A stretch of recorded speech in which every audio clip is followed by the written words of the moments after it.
नमस्कार, मैं हूं खुशबू खान और आप देख रहे हैं एमपी भारत बुलेटिन की शुरुआत करेंगे, लेकिन एक नजर अब तक की हेडलाइंस पर। बीजेपी नेता नरेंद्र सिंह तोमर का उपचुनाव के बाद कांग्रेस पर वार कहा, प्रासंगिक हुई कांग्रेस। उपचुनाव के दौरान महगांव में फर्जी मतदान की कोशिश, बदमाशों ने की फायरिंग। दिग्विजय के ईवीएम वाले आरोप पर शिवराज का तंज, बोले हार दिखने लगी तो ईवीएम पर फोड़ने लगे ठीकरा। मुरैना में पोलिंग बूथ के बाहर गोलाबारी, कांग्रेस की मांग कराई जा रही पोलिंग। और कांग्रेस विधायक आलोक चतुर्वेदी के खिलाफ मामला दर्ज, उपचुनाव के प्रचार के दौरान पुलिसकर्मियों को दी थी धमकी। कांग्रेस नेता कमलनाथ एक बार फिर सीएम शिवराज सिंह चौहान पर हमलावर होते दिखे। उन्होंने कहा, पिछले 6 महीने में शिवराज जी के पास झूठ और घोषणाओं के अलावा कुछ नहीं बचा। इसका परिणाम मध्य प्रदेश की जनता उन्हें 10 तारीख को देगी। मुझे विश्वास है कि मध्य प्रदेश का विकास, युवाओं के भविष्य की सुरक्षा और कृषि क्षेत्र में नई क्रांति लाने का मौका जनता कांग्रेस को देगी। गौरतलब है कि सूबे में 28 विधानसभा सीटों पर उपचुनाव के लिए मतदान हुआ है। 10 तारीख को परिणाम आने के बाद साफ हो जाएगा शिवराज सिंह चौहान सीएम की गद्दी पर बने रहेंगे या फिर कमलनाथ कुर्सी ले जाएंगे। खैर, जनता ने तो वोट डालकर अपना फैसला सुना दिया है, अब बस रिजल्ट आने का इंतजार है।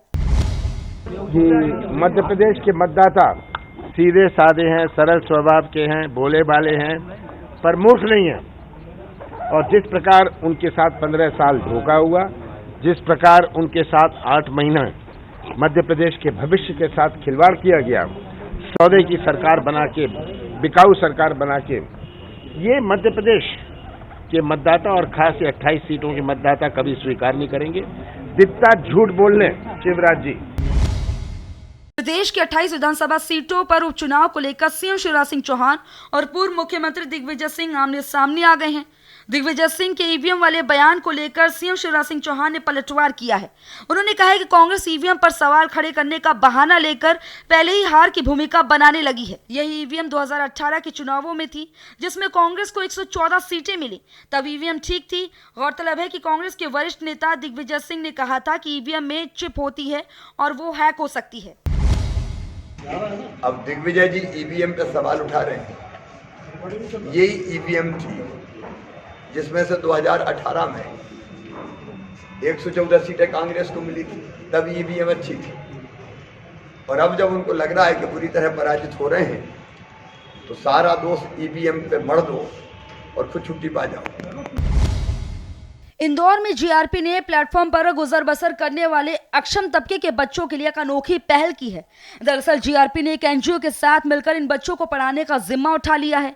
अब इन बच्चों को जीआरपी थाना परिसर में पढ़ाया जाएगा। इसकी शुरुआत भी कर दी गई है। कोरोना काल की वजह से अभी 10 से 12 बजे रोजाना पढ़ने आ रहे, जिनकी उम्र 5 से 13 साल है, बच्चों की ये क्लास रोजाना 3 से 5 बजे तक लगती है। ये सभी रेलवे स्टेशन के नजदीक झुग्गी झोपड़ी में रहने वाले हैं। राजधानी में नगर निगम ने स्वच्छता को लेकर इलाके में जागरूकता अभियान को शुरू कर दिया है।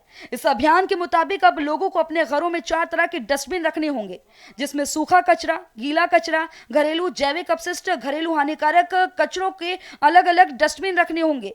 वहीं स्वच्छ सर्वेक्षण 2021 के तहत चलाए जा रहे अभियान के अंतर्गत मंगलवार को नगर निगम द्वारा आम नागरिकों को अपने घर पर 4 तरह के डस्टबिन रखने और उसके उपयोग के बारे में जानकारी दी गई। उन्हें समझाया गया कि किस प्रकार उन्हें 4 तरीके से कचरा अलग रखना है और नगर पालिका निगम भोपाल के कचरा वाहन को देना है।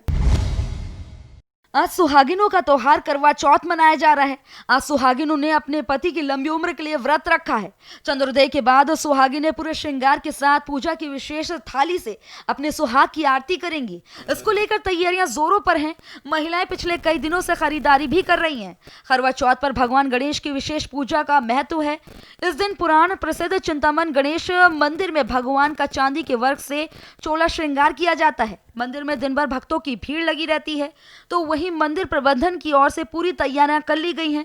कोविड-19 से जुड़ी सभी गाइडलाइंस को देखते हुए भक्तों को भगवान के दर्शन कराए जाएंगे।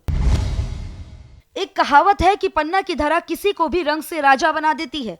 ये कहावत प्रदेश के 2 किसानों पर बिल्कुल सटीक बैठती है। यहाँ 2 किसान रातों रात लखपति बन गए हैं। दरअसल अलग अलग जगह से 2 किसानों को हीरे मिले हैं। इन हीरों की कीमत करोड़ों तक हो सकती है। फिलहाल हीरों के हीरा कार्यालय में जमा किए गए हैं, जिन्हें अगले महीने में होने वाली नीलामी में रखा जाएगा। पहला हीरा किसान दिलीप को अपनी निजी भूमि से मिला है, जो 7.44 कैरेट का है। वहीं दूसरा हीरा लखन यादव को मिला है, जो करीब 14.95 कैरेट का है। दोनों ही हीरे जेम्स क्वालिटी के हैं। केंद्रीय मंत्री नरेंद्र सिंह तोमर ने भी कल हुए मतदान में वोट डाला। इसके बाद नरेंद्र सिंह तोमर ने पत्नी संग वोट डाला। वोट डालने के बाद नरेंद्र सिंह तोमर ने पत्रकारों से बातचीत में कहा कि चुनाव में एक बात तो सामने आ गई है कि कांग्रेस पार्टी अब अप्रासंगिक हो गई है। देखिए, कांग्रेस इस प्रकार के आरोप इसलिए लगाती है कि कांग्रेस जब सत्ता में रही तब इस प्रकार की कृत्य करती रही। भारतीय जनता पार्टी जनता के भरोसे कार्यकर्ताओं के परिश्रम के आधार पर चुनाव लड़ने वाला राजनीतिक दल है। कांग्रेस जब ऐसे आरोप लगाती है तो मान लेना चाहिए कि कांग्रेस ने अपनी हार को मान लिया है, क्योंकि जब कांग्रेस हार से भयभीत होती है तो प्रशासन का दुरुपयोग हो रहा है, ईवीएम में गड़बड़ है, मीडिया गड़बड़ कर रहा है या भाजपा के कार्यकर्ता गड़बड़ कर रहे हैं, ये कहना अगर कांग्रेस शुरू कर दे तो समझ लो उसने हार मान ली। मध्य प्रदेश के सभी सरकारी और अनुदान प्राप्त कॉलेजों में ग्रेजुएशन फर्स्ट ईयर और post graduation first semester course के एडमिशन के लिए मंगलवार से दस्तावेजों का सत्यापन शुरू हो गया है। यह सिर्फ 3 दिन तक किया जाएगा। कॉलेज लेवल काउंसलिंग के तहत चौथे चरण में एडमिशन के लिए नए रजिस्ट्रेशन कराने का मंगलवार को अंतिम दिन है। अब तक यूजी में करीब 4.25 लाख और पीजी में करीब 60,000 सीटें खाली हैं, जबकि निजी कॉलेजों ने इस बार 1 लाख से अधिक सीटें नहीं भरने के कारण सरेंडर कर दिए हैं। कांग्रेस के वरिष्ठ नेता दिग्विजय सिंह ने मध्य प्रदेश विधानसभा उपचुनाव में मतदान को लेकर गंभीर आरोप लगाए हैं। उन्होंने कहा है कि लगभग 17 पोलिंग बूथ से कांग्रेस के पोलिंग एजेंट्स को हटा दिया गया है और बूथ कैप्चर करने की प्रक्रिया चल रही है।